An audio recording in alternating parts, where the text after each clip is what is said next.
So I've been asked two different questions about the House of Lords. So the first one was whether the second chamber has a useful function and is it appropriately constituted. And the second one was asking me whether how I view the current role of the House of Lords and what I think might be its future role. So let's try and split that up and think about the different issues. So can the second chamber have a useful function? Does it have one at the moment? And we normally see the second chamber as having a useful function because of the way in which it can provide extra scrutiny over legislation, and also the way in which it can provide as a kind of check, a kind of asking the House of Commons to have a second look, particularly when it thinks about things like checking the Constitution and making sure we're not undermining aspects of the UK Constitution.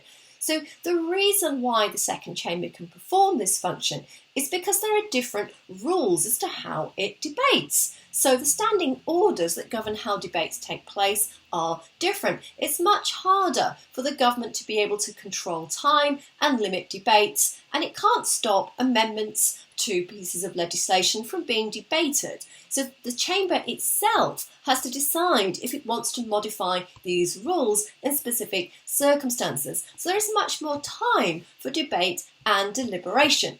We also think it's better at scrutinising legislation because there are often experts within the House of Lords who are able to pick up on perhaps technical problems. So you might have, for example, a former individual who was a very good engineer who then becomes a life peer, and they're able to look at a piece of legislation and say, well, technically these specifics won't achieve your particular objective. If it was regulating, say, for example, how you regulate making sure bridges are safe. So they were drawing on their expertise of structural engineering.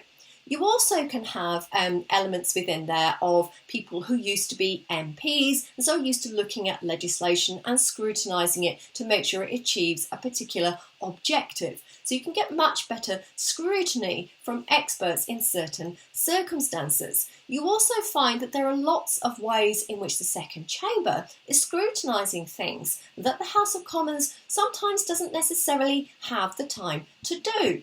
So, for example, in the House of Lords, there are two very important committees that look at aspects of making sure legislation complies with sort of good constitutional standards. These are the Delegated Powers and Regulatory Reform Committee, which looks at powers that are given in legislation to the government. So, for example, the power to enact delegated legislation, and it checks to make sure that there are sufficient checking powers over this delegated legislation in order to make sure there's sufficient scrutiny over those powers. There's also the Constitution Committee, which looks and checks to see, is there going to be an impact on the Constitution of this particular piece of legislation? And they both produce very influential reports which not only enhance scrutiny but help perform the second aspect, this constitutional checking function. Another really important recent committee in the House of Lords scrutinises international treaties, and so that again provides a way of performing a task that the House of Commons might not be able to do,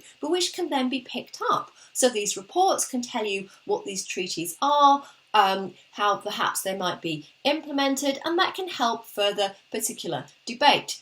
So they can perform a really good scrutinising and checking function, both specifically on policies in areas that the House of Commons might not have the time to do, and also to perform this constitutional checking function.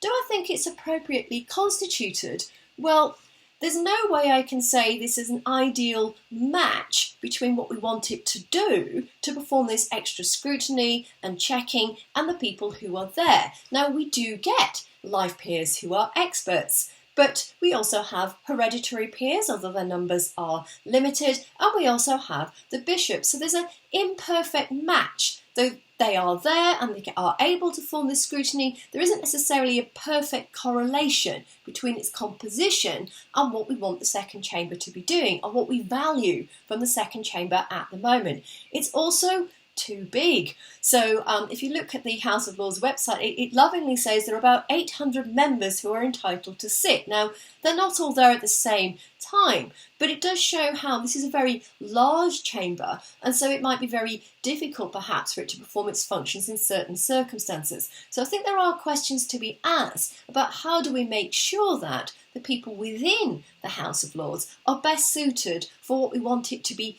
doing. And that also ties into the powers that it has. So the House of Lords at the moment can delay legislation, but can't fully veto legislation. It can also decide to vote against delegated legislation. And the House of Lords is very wary of its composition. It knows that it doesn't necessarily have the same legitimacy as the House of Commons. And so it tends to use its powers cautiously. There has to be very good reason for it to decide to go against legislation, and there are various conventions. So we have the Salisbury-Addison Convention, which means the House of Lords won't wreck a piece of legislation that was in the government's manifesto. It won't completely stop that or vote against these manifesto points. So how would I view the current role? Well, I think I've discussed that clearly, this aspect of extra scrutiny it can make. And what do I think is its future? That's a very large question to answer, and I don't have a huge amount of time to do that, and I could be here for a very long time. We've been trying to reform the House of Lords for over 100 years, so it's not an easy question to answer, but I think we need to think very carefully about what do we want it to be doing. When does a second chamber add to a first chamber? Well, it needs to be doing something different. So maybe it's got a different democratic composition. So if we were to think about furthering devolution, maybe we could think about having regional representations in a second chamber, and that might be something we could think about in the future. But we also might want to think about, if we want to still maintain this idea of perhaps a constitutional safeguard or having aspects of extra scrutiny that the House of Commons does not have time to do, whether we want to think about making sure that the life peers we appoint are able to do that.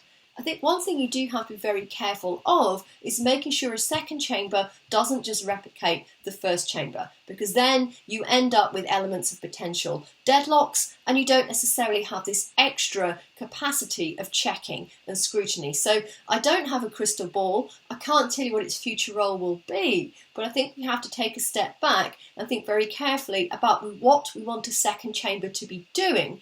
And then we can think about how it should be composed and the powers that the second chamber should have to be able to perform that function.